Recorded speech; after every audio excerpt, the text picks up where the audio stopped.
Era 18 de outubro, quando o médico disse as palavras que eu mais temia ouvir. Senhor Roberto, o câncer da sua mãe se espalhou. Está nos pulmões, no fígado. Não há mais nada que possamos fazer. Ela tem, na melhor das hipóteses, de 3 a 6 meses. 6 meses.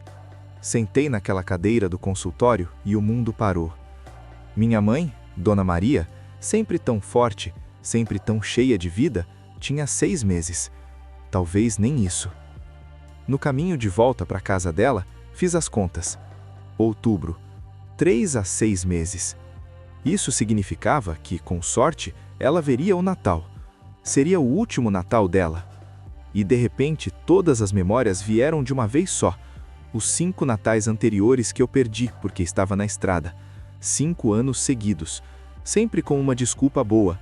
Sempre com um frete que pagava bem demais para recusar. Sempre prometendo: ano que vem eu tô aí, mãe. Meu nome é Roberto Silva.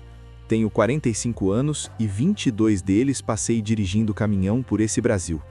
Sou casado com a Sandra há 23 anos. Tenho 2 filhos já crescidos, o Rafael com 23 e a Júlia com 20.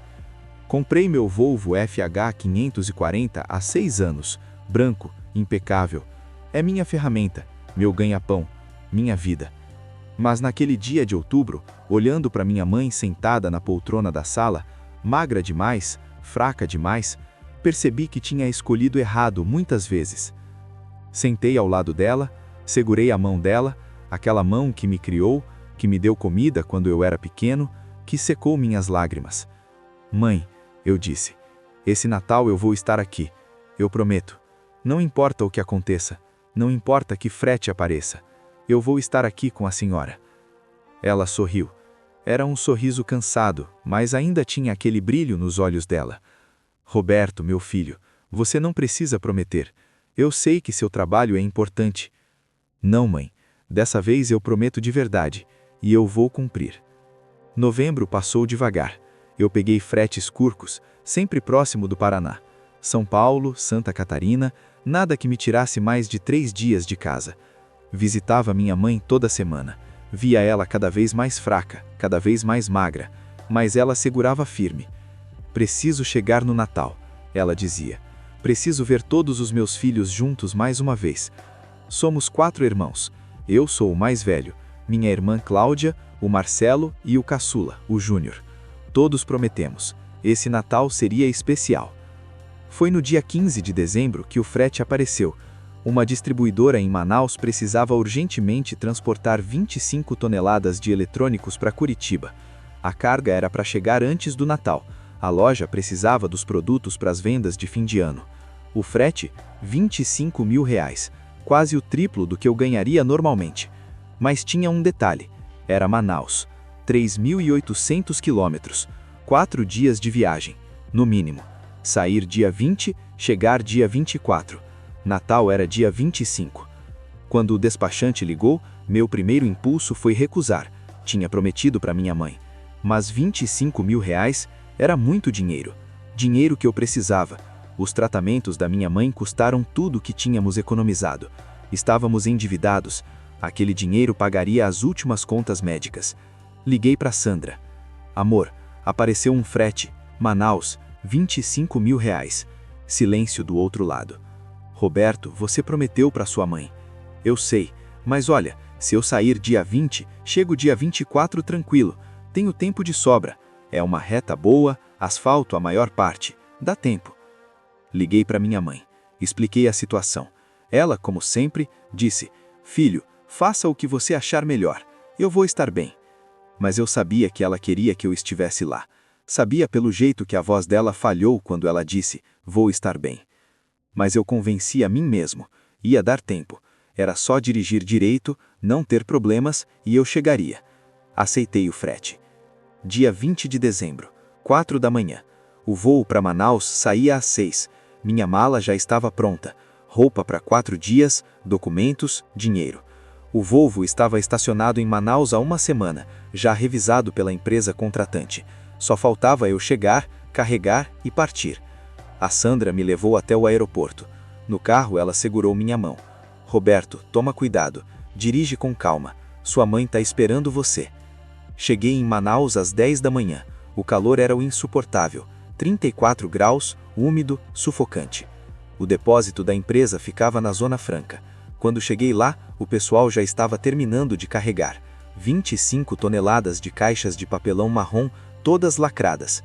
Notebooks, tablets, celulares, carga nobre, carga que eu não podia perder. O supervisor veio falar comigo. Roberto, essa carga tem que chegar dia 24 sem falta.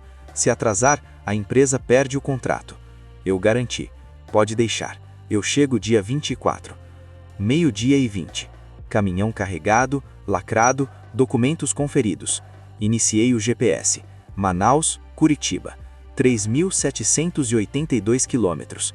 Tempo estimado, 52 horas de direção. Eu tinha 4 dias. Mais de 90 horas. Dava tranquilo. Ainda daria tempo de descansar, parar para dormir direito, comer bem. Peguei a AM-107 em direção à BR-147. Dali, seguiria para Porto Velho, pela BR-319, a famosa BR-319, conhecida como uma das piores rodovias do Brasil, mas era o caminho mais curto. As primeiras 3 horas foram tranquilas. A BR-174 até a entrada da BR-319 estava em condição razoável. O Volvo roncava bonito, carga bem distribuída, tudo certo. Liguei para minha mãe. A Cláudia, minha irmã, atendeu. Oi, Roberto. A mãe tá dormindo. Ela tá bem hoje, mais animada. Tá esperando você chegar. Diz pra ela que eu tô indo. Dia 24 eu tô aí. Roberto, dirige com cuidado, por favor. A BR-319 tá complicada. Choveu muito esses dias. 3h30 da tarde, entrando na BR-319. Ali começou o pesadelo. A rodovia, que já era conhecida por ser precária, estava em situação crítica. Chuvas fortes dos últimos dias tinham transformado trechos inteiros em lamaçal, atoleiros enormes, buracos do tamanho de crateras, caminhões parados esperando tratores para puxar. Falei no rádio PX. Atenção, companheiros, alguém conhece a situação da 319? Tô entrando agora. A resposta veio de um caminhoneiro que estava uns 50 quilômetros à frente. Irmão, tá punk. Tem trecho interditado no quilômetro 280, atoleiro gigante. Tem uns 30 caminhões parados esperando. Meu coração apertou. 30 caminhões parados? Quanto tempo de espera? Liguei para Sandra. Amor, a estrada tá complicada. Tem interdição à frente. Roberto, o que você vai fazer? Vou continuar, não tenho outra opção. Se voltar, perco 2 dias. Vou tentar passar. Acelerei o que pude nos trechos bons, mas o progresso era lento. Às 6 horas da tarde, tinha rodado apenas 200 quilômetros desde Manaus. No ritmo normal, já deveria estar em 350. 8 horas da noite, chegando no quilômetro 280, o atoleiro. Era pior do que eu imaginava. Uma cratera imensa, cheia de lama, com água até a altura dos pneus. Tinha 2 tratores puxando os caminhões um por vez. Cada caminhão levava 15, 20 minutos para atravessar. E tinha 30 caminhões na fila. Espera mínima 10 horas. 10 horas que eu não tinha. Desci do caminhão e fui falar com o operador do trator. Quanto tempo para chegar na minha vez? Olha, amigo, você é o 32º da fila. Vai dar umas 10, 12 horas. 12 horas? Já era 8 da noite? Isso significava que eu só atravessaria às 8 da manhã do dia seguinte. Um dia inteiro perdido. Não dava. Liguei para minha irmã. Ela não atendeu. Liguei de novo. Na terceira tentativa, ela atendeu. Cláudia, o que foi? A mãe piorou. Teve uma crise respiratória. Tá no hospital. Os médicos disseram que pode ser questão de dias, Roberto. Dias. O mundo desabou. Dias, não semanas. Dias. E eu estava a 3.500 quilômetros de distância, preso num atoleiro no meio da Amazônia. Eu vou chegar, Cláudia. Diz para ela que eu vou chegar. Roberto, talvez você não consiga. Eu vou chegar. Desliguei o telefone e me sentei no chão, ali mesmo na beira da estrada. Chorei. Chorei como não chorava desde criança. Olhei para o céu. Deus, me ajuda. Só mais essa. Me deixa chegar a tempo. Foi quando Paulo apareceu. Paulo era um dos caminhoneiros que estava na fila comigo. Um cara de uns 60 anos, baixinho, barrigudinho, com uma boné surrada. Ele tinha ouvido minha ligação. Rapaz, ouvi sua conversa. Sua mãe tá mal? Contei a situação toda. O câncer, o último Natal, a promessa. Ele ficou em silêncio por um momento. Depois disse: "Vem comigo." Paulo me levou até o operador do trator. Conversou baixo com ele, tirou a carteira do bolso, deu algo, não vi o quê. O operador olhou para mim. "Você é o do Volvo branco?" "Sou." "Pode posicionar, você vai na frente." "Na frente?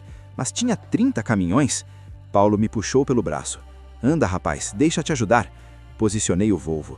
O trator me puxou pelo atoleiro. 20 minutos de tensão, lama até o teto, motor roncando, mas passei. Do outro lado, Paulo estava me esperando em seu caminhão. Buzinou, fez sinal para eu ir à frente. Gritei pela janela: "Paulo, quanto você pagou para o cara me deixar passar?" Ele sorriu. "Não importa, irmão. Vai lá abraçar tua mãe. Feliz Natal." E seguiu em frente, devagar, entrando na fila de volta. Nunca mais vi o Paulo, mas nunca vou esquecer dele. 9h30 da noite, livre do atoleiro, seguindo em frente, mas tinha perdido tempo precioso. E agora sabia, minha mãe tinha dias, não semanas. Precisava acelerar. Rodei a noite inteira, sem parar. A BR-319 continuava horrível. Buracos, lama, trechos de terra, velocidade média 40 km por hora, que deveria fazer pelo menos 60. Tomei 3 cafés, 2 energéticos, os olhos ardiam, o corpo doía, mas não podia parar. Cada hora que passava era 1 hora a menos que eu tinha com minha mãe. 6 horas da manhã do dia 21, chegando em Porto Velho. 350 quilômetros em 7 horas. Bom ritmo, mas ainda faltavam 3.200 quilômetros e apenas 2 dias e meio. Parei para abastecer. O frentista olhou para o caminhão todo sujo de lama. "Veio pela 319? "Vim." "Tá louco, irmão. Essa estrada tá mortífera. Curitiba, daqui, em 3 dias, com a estrada desse jeito?" Ele balançou a cabeça. "Vai precisar de um milagre." Liguei para o hospital. Consegui falar com a enfermeira. "Como está a Dona Maria?" "Estável, mas grave. Ela está consciente, falou seu nome hoje cedo." "Diz para ela que eu tô indo, por favor. Diz para ela aguentar." "Vou dizer, senhor, mas venha rápido." Peguei a BR-364 em direção a Vilhena. Esse trecho era melhor, pavimentado, duplicado em alguns pontos. Consegui aumentar a velocidade. 70, 80 km por hora. O Volvo ia bem, mas o calor começava a aumentar. 10 horas da manhã, 38 graus. Meio-dia, 40 graus. Ar-condicionado no máximo, mas o calor entrava pelas frestas. Suor escorrendo, camisa encharcada. 1 hora da tarde, Vilhena. 500 quilômetros desde Porto Velho em 7 horas. Bom ritmo, mas ainda faltavam 3.200 quilômetros e apenas 2 dias e meio. Parei para almoçar rápido. Arroz, feijão, frango. 10 minutos e estava de volta ao caminhão. O telefone tocou. Era o Rafael, meu filho mais velho. "Pai, a avó tá pedindo por você." A voz dele estava embarcada. "Diz para ela que eu tô quase chegando." "Pai, a avó sabe que você tá longe. Ela disse, se o Roberto não chegar, eu entendo. Mas a gente vê nos olhos dela, pai. Ela tá esperando." 2h40 da tarde, saindo de Vilhena, destino Cuiabá, capital do Mato Grosso. 800 quilômetros pela BR-364. Se tudo desse certo, chegaria lá meia-noite. Mas, se tudo desse certo, estava se tornando uma expressão perigosa nessa viagem. O trânsito de caminhões era intenso, safra de soja estava no auge, e a BR-364 é a principal rota de escoamento. Ultrapassagens difíceis, longos comboios, velocidade reduzida em alguns trechos. 6 da tarde, 300 quilômetros feitos. Ainda faltavam 500 para Cuiabá. Mas o calor estava insuportável. O termômetro do painel marcava 42 graus externos. E então, aconteceu. O motor começou a superaquecer. A luz vermelha acendeu no painel. Temperatura, sempre 10 graus Celsius. Limite, 95. Se continuasse, fundiria o motor. Parei no acostamento. Abri o capô. Vapor saindo. A água do radiador estava quase no zero. Tinha uma pequena rachadura na mangueira superior. Nada grave, mas grave o suficiente para perder água. Liguei para a seguradora do caminhão. Qual sua localização? BR-364, altura do quilômetro 380, próximo a Comodoro. Certo, vamos enviar um guincho. Tempo estimado de chegada, 6 horas. 6 horas. Não tinha 6 horas. Não tinha nem 6 minutos. Olhei ao redor. Tinha um posto a uns 2 quilômetros à frente, dava para ver a placa. Se eu deixasse o motor esfriar completamente, colocasse água, talvez conseguisse chegar no posto. Lá eles teriam peças, um mecânico. Esperei 30 minutos. Motor esfriou para 80 graus. Enchi o radiador com os 5 litros de água de reserva que tinha. Liguei o motor, devagar. Funcionou. Segui em frente, devagar, 20 km por hora, olho no termômetro. 7h20, cheguei no posto. A borracharia estava fechando. Gritei, por favor, emergência. O mecânico, um rapaz de uns 25 anos, veio correndo. Expliquei a situação. Ele olhou a mangueira. Tem uma reserva aqui que serve, mas vou ter que drenar todo o sistema, trocar a mangueira, encher de novo, umas 2 horas de trabalho. 2 horas, mais 2 horas perdidas, mas não tinha escolha. Faz, por favor, pago o dobro, mas faz rápido. Enquanto ele trabalhava, sentei ali no chão do posto e liguei para minha irmã. Como ela tá, Cláudia? Dormindo, mas a respiração tá difícil, Roberto. Os médicos disseram que é questão de 1-2 dias no máximo. Eu vou chegar, tô em Comodoro. Quando a mangueira do radiador for trocada, sigo direto. Roberto, talvez você devesse deixar o caminhão e pegar um avião. Não tem voo de Comodoro para Curitiba, Cláudia. E mesmo que houvesse, não posso abandonar a carga. Vale quase 2 milhões. Se eu abandonar, perco tudo. O caminhão, a reputação, tudo. 9h50 da noite. Mangueira trocada. Paguei R$ 1.200 para o mecânico, o triplo do normal. Mas ele tinha trabalhado rápido, tinha feito bem feito. Segui em frente. Agora eram 10 da noite do dia 21. Faltavam 2.400 quilômetros para Cuiabá, mais 2.400 para Curitiba. Tinha 2 dias inteiros pela frente. Ainda era possível, mas estava exausto. Fazia 38 horas que eu estava acordado. O corpo cobrava, as pálpebras pesavam. Precisava dormir, mas se dormisse, perdia tempo. Decidi fazer um acordo comigo mesmo. Chegaria em Cuiabá, dormia 3 horas e seguia de madrugada. 3 horas, só isso. 00h40, Cuiabá. Parei num posto com estacionamento vigiado. Programei o alarme do celular para as 4 da manhã. 3 horas e 20 minutos de sono. Antes de dormir, liguei para o hospital. Estava fora do horário de visitas, mas a enfermeira foi gentil. Ela dormiu agora há pouco, mas antes de dormir, ela disse seu nome. Cadê meu Roberto? Ela perguntou. Eu disse que você estava vindo. Obrigado, muito obrigado. Fechei os olhos, apaguei instantaneamente. O alarme tocou. 4 da manhã do dia 22. Acordei com o corpo todo dolorido, pescoço travado, olhos vermelhos, mas tinha que seguir. Splash de água fria no rosto, 3 copos de café, meia dúzia de aspirinas. Volvo ligado, rugindo na madrugada silenciosa de Cuiabá. Próximo destino, Campo Grande. 700 quilômetros pela BR-163, a famosa rodovia da soja. As primeiras horas foram boas, a BR-163 estava bem conservada, era safra e o governo sempre capricha nessa época para facilitar o escoamento de grãos. Consegui manter 80, 90 km por hora. Ao raiar do dia já tinha feito 200 km, bom ritmo. Se continuasse assim, chegaria em Campo Grande no início da tarde. 8 da manhã, parada rápida para café e banheiro. Liguei para casa, a Sandra atendeu no primeiro toque. Roberto, sua mãe passou mal de novo durante a noite, teve outra crise respiratória, estão dando oxigênio, mas ela começou a chorar. Amor, os médicos disseram que ela tá segurando porque tá esperando você, mas o corpo dela não aguenta mais, você tem que chegar logo. Pisei fundo. Velocidade 100, 110 em alguns trechos. O Volvo reclamava, mas segurava. 1 da tarde, Campo Grande, 700 quilômetros de Cuiabá em 9 horas. Bom tempo. Daqui até Curitiba eram 1.700 quilômetros. Se mantivesse o ritmo, chegaria na tarde do dia seguinte, dia 23. Um dia inteiro de folga. Daria tempo.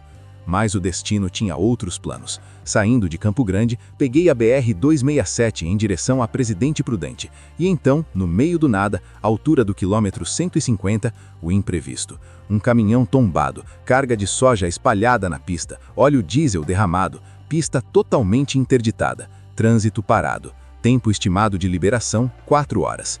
Desci do caminhão. Outros caminhoneiros também. Um deles tinha rádio amador. A polícia disse que vai demorar, o caminhão tombado tá atravessado e o guincho ainda não chegou. 4 horas. Mais 4 horas que eu não tinha. Olhei o GPS. Tinha uma rota alternativa, estrada de terra, contornava o acidente. Dava uma volta de 80 quilômetros a mais, mas estava aberta. Seria loucura, 25 toneladas de carga numa estrada de terra, mas era a minha única chance. Peguei a alternativa. Estrada horrível, buracos, pedras, poeira, velocidade 20, 30 km por hora no máximo. O Volvo chacoalhava, a carga sacudia. Rezei para nenhuma embalagem se romper. 3 horas de tensão, 3 horas segurando o volante com toda a força. Mas funcionou. Voltei para o asfalto do outro lado do acidente. Perdi só 1 hora em relação ao trajeto normal. 6 da tarde de dia 22, entrando em São Paulo pelo interior. Ainda faltavam 800 quilômetros para Curitiba. Se dirigisse a noite toda, chegaria na manhã do dia 23. Mas eu estava no limite. 40 horas sem dormir direito. 3 horas de sono em 2 dias. O corpo desligava sozinho.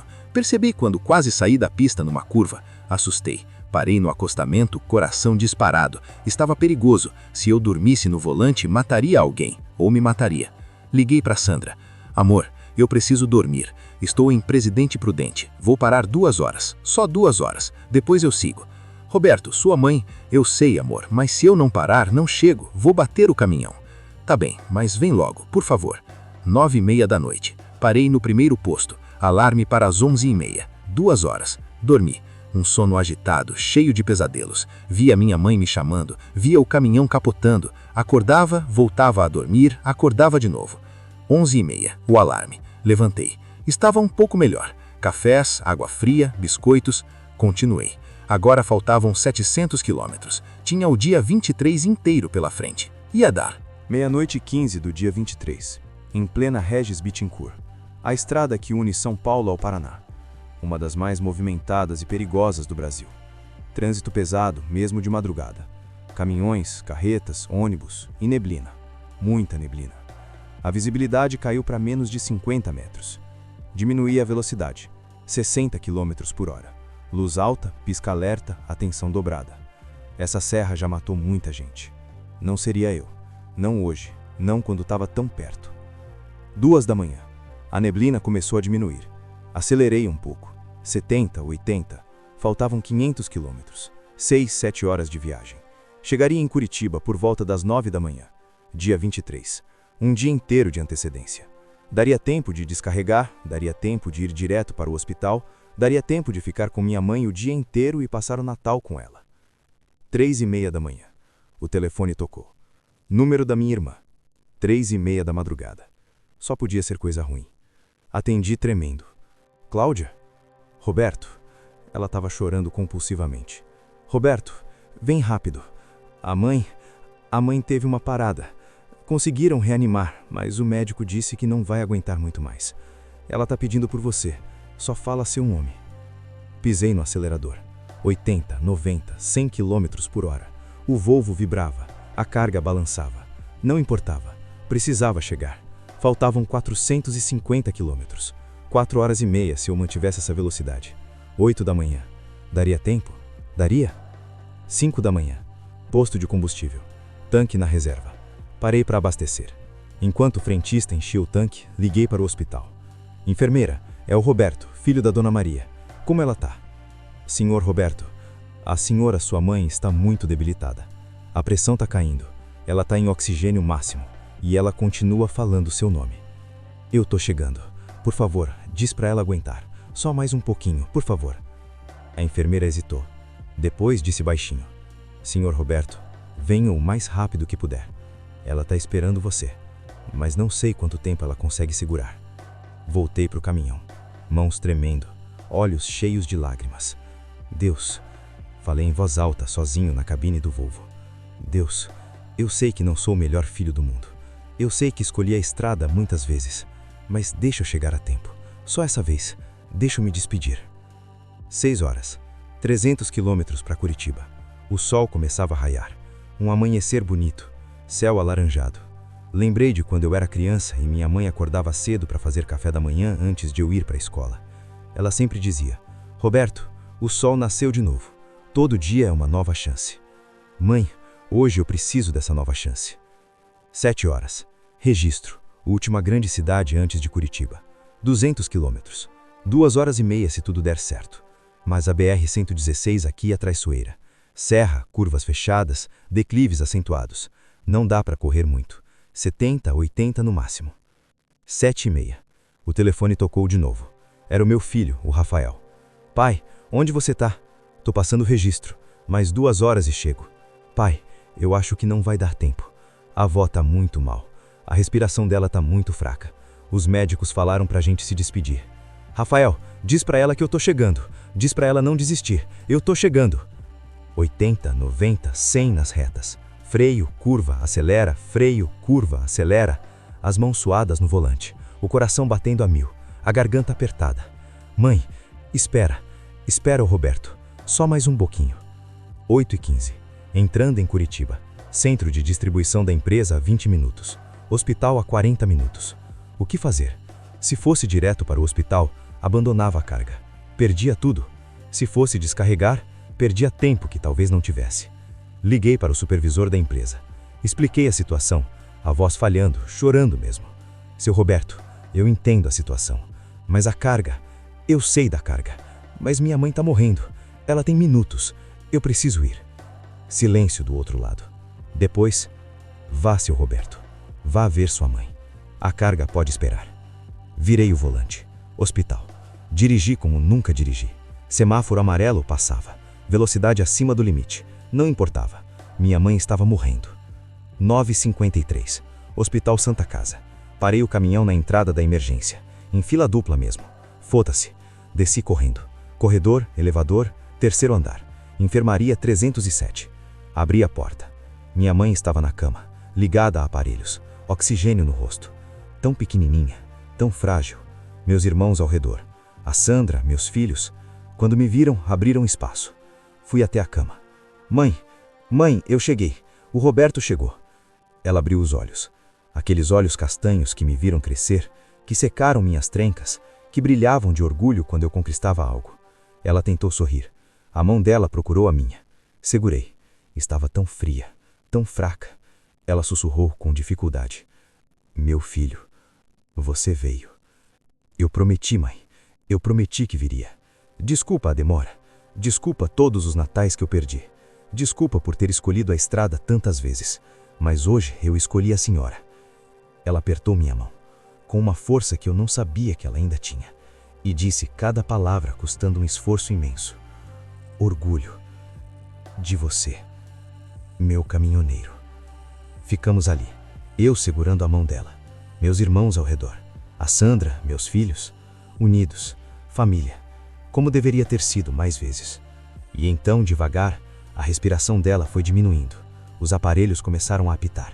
A enfermeira entrou, olhou para os monitores, olhou para nós com aquele olhar que dizia: é hora. Minha mãe me olhou nos olhos uma última vez, sorriu e partiu. 9h17 da manhã do dia 23. Minha mãe se foi, mas ela partiu em paz, porque eu tinha chegado, porque eu estava lá, porque pela primeira vez em anos eu tinha escolhido certo. Passei o dia 23 inteiro no hospital, cuidando de papelada, conversando com os médicos, abraçando meus irmãos. À tarde voltei para pegar o caminhão e descarregar. O supervisor da empresa me abraçou quando me viu. Meus pêsames, seu Roberto, mas você fez a escolha certa.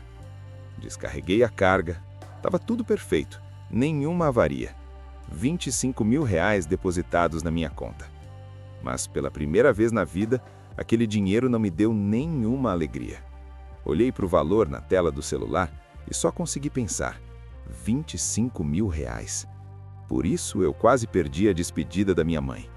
Por isso eu rodei 4.000 quilômetros em condições terríveis, quase morrendo no caminho. Valeu a pena? Eu não sabia, não naquele momento. O velório foi no dia 24. A igreja pequena, onde minha mãe sempre ia, ficou lotada.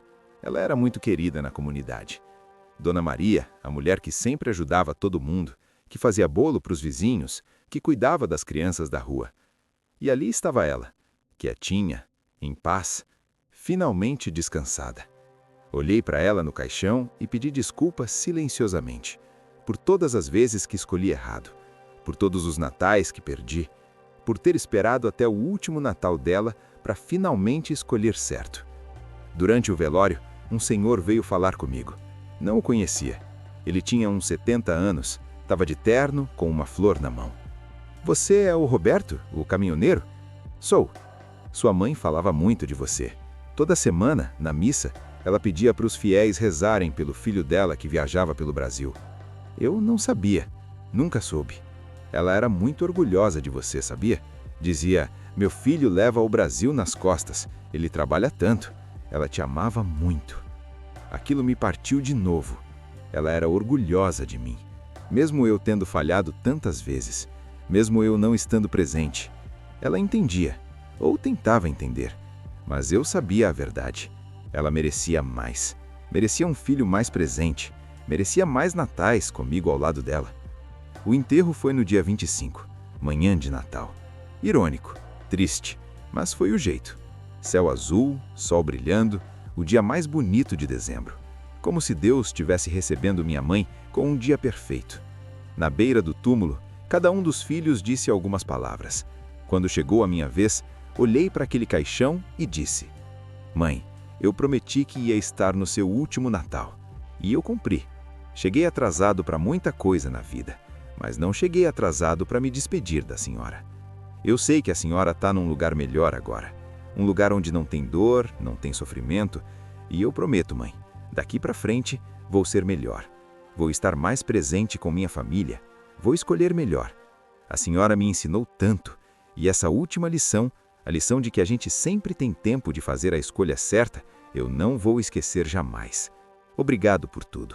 Obrigado por ter esperado eu chegar. Feliz Natal, mãe. Te amo. Não consegui segurar as lágrimas. Nenhum de nós conseguiu.